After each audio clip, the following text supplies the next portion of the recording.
কিতাবি কিংবা পুঁথিগত সংস্কার দিয়ে স্বৈরাচার বা ফ্যাসিবাদ ঠেকানো যায় না।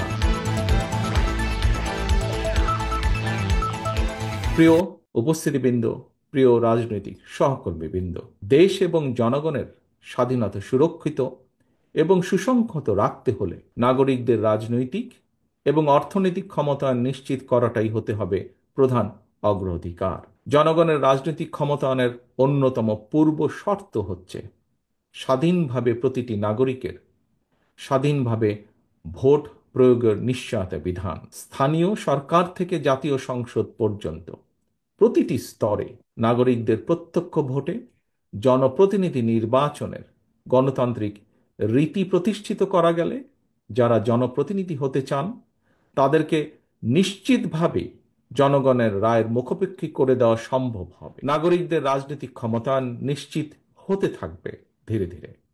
জনপ্রতিনিধিরা জনগণের কাছে জবাবদিহিতা করতে বাধ্য হবেন।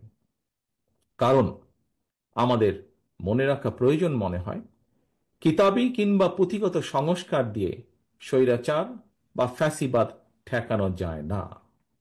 সংবিধান বা আইন না মানের কারণেই মানুষ ফ্যাসিবাদী হয়ে ওঠে।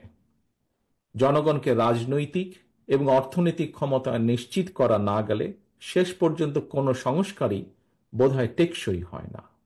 এ কারণেই রাষ্ট্র রাজনীতির গুণগত সংস্কার এবং নাগরিকদের রাজনৈতিক ক্ষমতায়নের লক্ষ্যে একটি রাজনৈতিক দল হিসাবে বিএনপি সবসময় জনগণের সরাসরি ভোটে নির্বাচিত জনপ্রতিনিধি, নির্বাচিত জাতীয় সংসদ এবং নির্বাচিত সরকার প্রতিষ্ঠার দাবি জানিয়ে আসছে।